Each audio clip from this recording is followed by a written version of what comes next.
So when she finds it, she might be a little angry because I always steal her camera and film. Once the crawfish were cooked, everyone tried one for the first time. Except for me and Hannah, that is. We had tried crawfish before. It's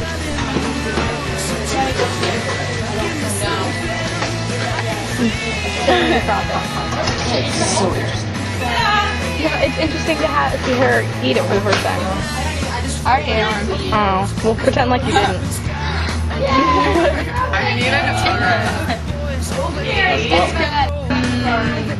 It's good. Okay, good. You didn't die. Yum.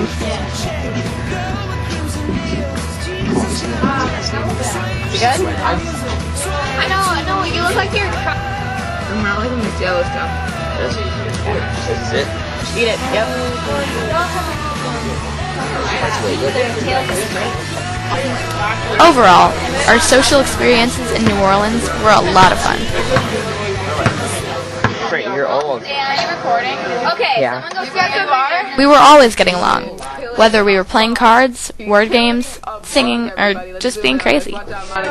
Killing a bug. There's the bug. There's the bug. See, look. We all discovered Michael's talent for singing. 3, 2, 1.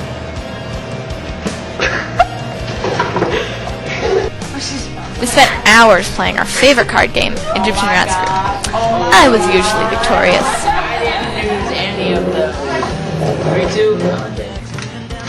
No, that's so mean. Oh, look at Anna. She's high.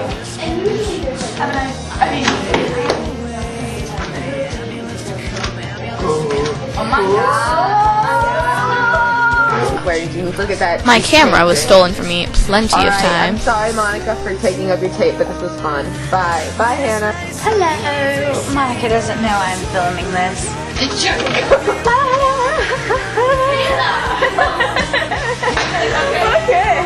Okay. Monica doesn't know we're filming this, so when she finds it, she might be a little angry because I always steal her camera and film. I'm back filming. There's Monica. She's kind of mad at me for filming. Here's Anna. Oh, I love it. Okay. Oh, okay, we're sorry. But through everything that happened that week, we all stuck together, and our friendships are still lasting beyond New Orleans.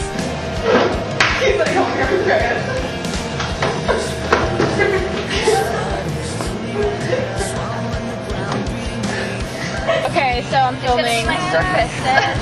It's Thursday and it's raining outside. And Maggie is almost. And there's a hurricane coming. We on a tape that's like they and then it's unearthed and they're like So we were down here for service and my name is Hannah O'Keefe and that's my identification. I live in Maggie Charlotte. That's Ian, Russell. That's Anna Layden. You okay, Michael?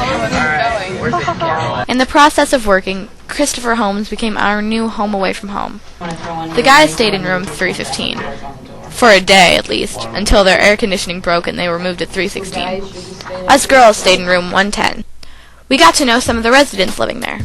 There was Yvonne, the lady across the hall from us, the woman on the second floor with the interesting sign on her door, and who could forget Speedy, the man who wanted to live to be 107 years old. Oh, you're oldest, but yeah. Okay, guys, here we have the oldest member. We made way more friends than we ever expected. Another resident of New Orleans we met was Ms. Laurie. The Milwaukee kids worked in her yard on Friday, and we all got to meet her on Thursday to get acquainted.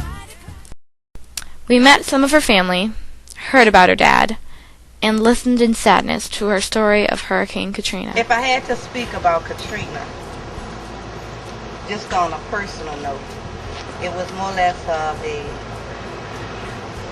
how can I say? Katrina was a bad girl to me because I lost my dad. He lived here.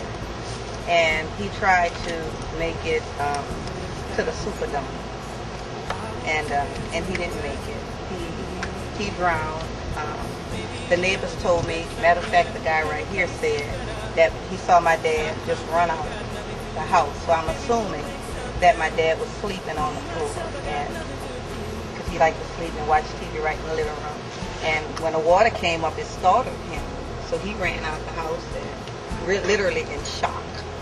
So they said they were just trying to gather people that were still in the neighborhood because there was no power, to get them to safe haven. So they told some other people, look, take him to the get him to the Superdome. But that boat never made it. He was like 2 of 6 that was in that boat, that the boat capsized, just turned over. So that's why I consider Katrina bad. Here in this house is a lot of memory. I don't even know if I have really taken the time out to really think about it, kind of jump back here and just trying to do, but this is the story of this house. So I inherited all of this. Then you're going through a period where I didn't know if he was dead or alive because we didn't find out until February. The storm was in August. So you're thinking he's just missing because y'all heard on the news people still missing and missing.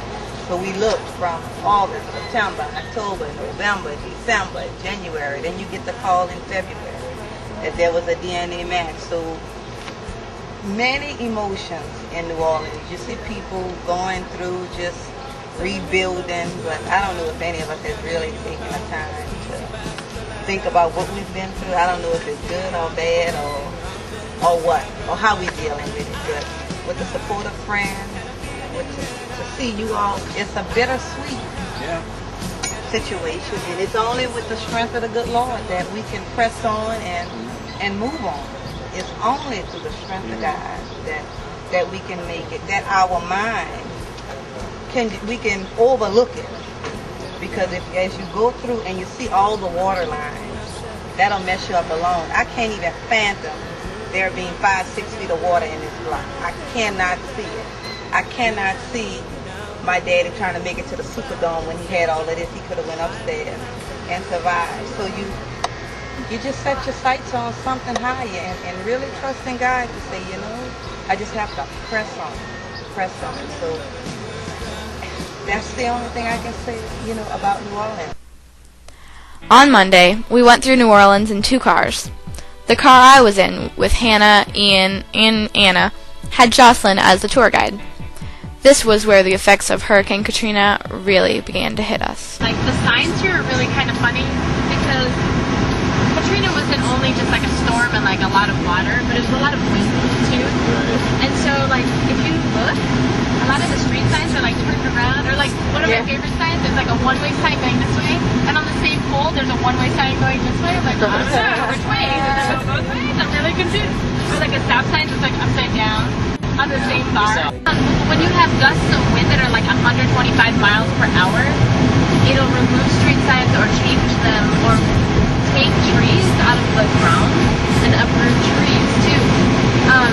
The storm happened August 29th, so that's like right before like a lot of school started, for people. But it took a whole month for the city and the state and the government to search homes. We were then told about some of the problems in New Orleans that most people don't think about. We don't have enough people to start everything, too. So, like, I take it for granted, and we passed by a post office, and, like, people at Loyola, like the local college, they didn't get their mail until, like, January, when it was sent, like, in August. I don't know. People are back, like, Blockbuster's not open, or McDonald's isn't open. And somebody said to me, like, that's kind of creepy that McDonald's isn't open, But if you don't open up the electricity, then no one wants to come back to the city. But then the city's like, well, but no one's back, so we have no reason to turn on the city because no one's back in their homes. Yeah, they're not back because you didn't turn on the light. So, like, what happens first, right? Chicken or the egg, again. Like, people are like, well, I'm not coming to school here, so you don't have to open up a school. Well, I didn't open up a school because you're not here. So all these problems, but we don't know where to start. Do you know how many people lived in New Orleans before the storm? Do you know how many people died?